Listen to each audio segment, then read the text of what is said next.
O ministro da Fazenda, Dário Durigan, ataca novamente. Dessa vez ele resolveu chamar Javier Milei de palhaço e explicar por que a economia argentina está pior do que a brasileira. O palhaço do presidente da Argentina veio ao Brasil ontem e falou de Brasil, quando o risco país da Argentina é muito mais alto, a dívida pública é muito mais alta, a inflação lá é muito mais alta. O argumento dele é basicamente o seguinte: a Argentina tem inflação maior, risco país maior e dívida maior. O problema é que o Durigan pega a fotografia de hoje e simplesmente joga o filme inteiro no lixo. Porque é óbvio que se você pegar um país que passou décadas destruindo a própria moeda, como foi o caso da Argentina, e comparar com o Brasil, vários indicadores argentinos vão estar piores. A pergunta certa é outra: como o Milei recebeu a Argentina e como ele está entregando? E como o Lula recebeu o Brasil e como o Lula está entregando? Aí a conversa muda bastante. Vamos aos dados. Vamos começar somente pela inflação. Quando Milei assumiu, a Argentina vinha de inflação anual de 211%. Hoje, a inflação está em 33% ao ano. Em dezembro de 2023, os preços subiram 25% em um único mês. Em junho de 2026, a inflação mensal foi de 1,9%.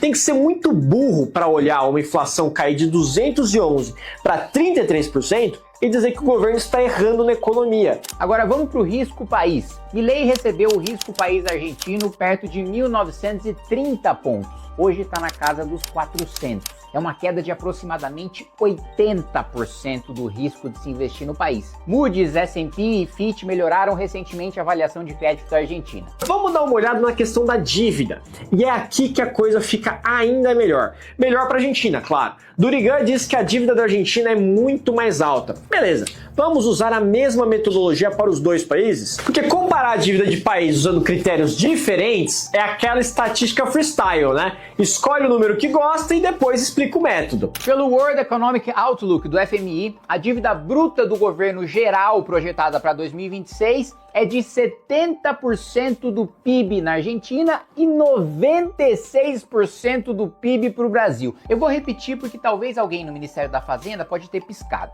Argentina, 70%. Brasil, 96%. Coloca bem grande na tela, editor, que é para enxergarem. Então fica uma sugestão para a próxima vez. Antes de chamar o presidente dos outros de palhaço, talvez seja bom abrir o Excel. Porque dentro da metodologia do próprio Banco Central brasileiro, a história também não é bonita. Lula recebeu o Brasil com dívida bruta de 73% do PIB em dezembro de 2022.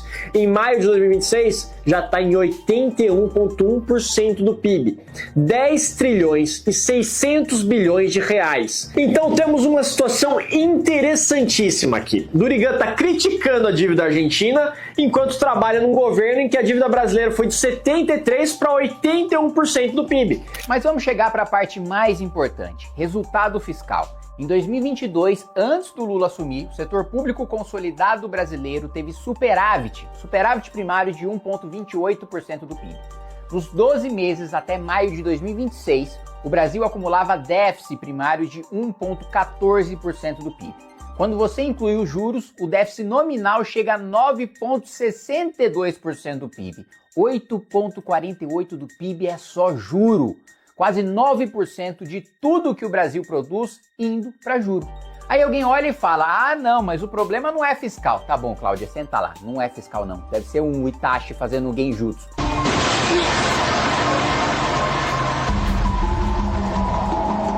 Um genjutsu desse nível não funciona em mim. Vamos dar uma olhada para a Argentina?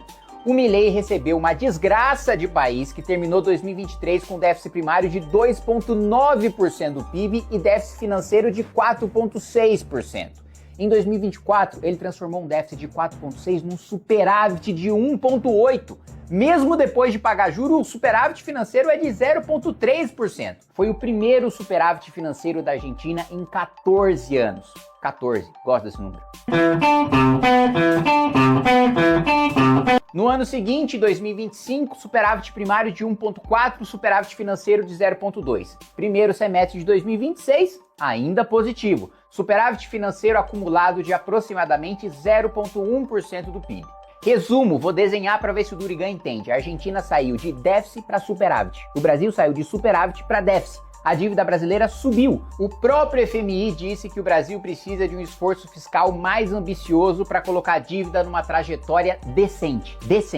Mas o Durigan, que sabe mais que todo mundo, diz que o problema do Brasil não é fiscal. Bom, gente, alguém pode aí avisar o FMI que o ministro Durigan já resolveu a discussão? E agora vem pobreza. Esse é o ponto mais importante, porque não adianta contar só metade da história da Argentina. Quando o Milei fez o ajuste, houve um custo social enorme no começo. No começo do segundo semestre de 2023, quando o Milei estava ali próximo de assumir, a pobreza na Argentina estava em 41,7% da população. Ou seja, quase metade da população da Argentina estava em níveis de pobreza.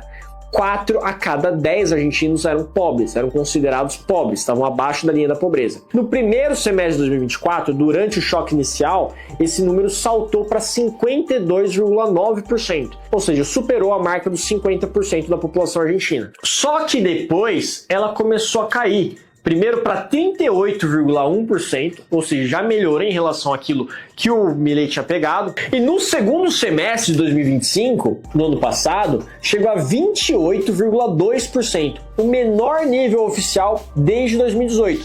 Comparando com o segundo semestre de 2023, são 13,5 pontos percentuais a menos. Então, aquele discurso de que o ajuste fiscal necessariamente condena permanentemente os mais pobres, começa a ter um pequeno inconveniente chamado realidade.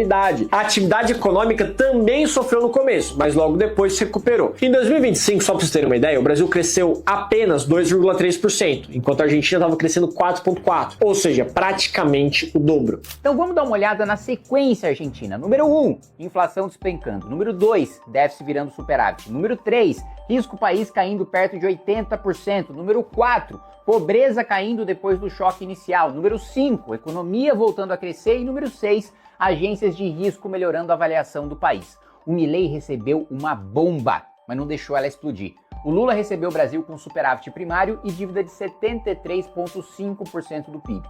Agora a gente tem déficit primário e dívida acima de 81% pela métrica do próprio Banco Central, antes que venha petista falar, FMI quer sabotar o país, blá, blá, blá. Agora eu vou perguntar diretamente para você, ministro da Fazenda Dario Durigan. Quem recebeu um país pior e está entregando um país melhor? Lula ou Milei? A resposta é óbvia para todo mundo que é intelectualmente honesto. Durigan, aprende. Chamar o Milei de palhaço não faz nossa dívida baixar, não reduz a taxa de juros brasileira e não equilibra o nosso orçamento. O governo Lula destruiu o país com a sua ajuda no Ministério da Fazenda. A sorte é que agora nós temos um partido com um projeto de país que tem coragem de defender o remédio amargo que o Brasil precisa para se curar da doença da miséria, da pobreza e do Partido dos Trabalhadores.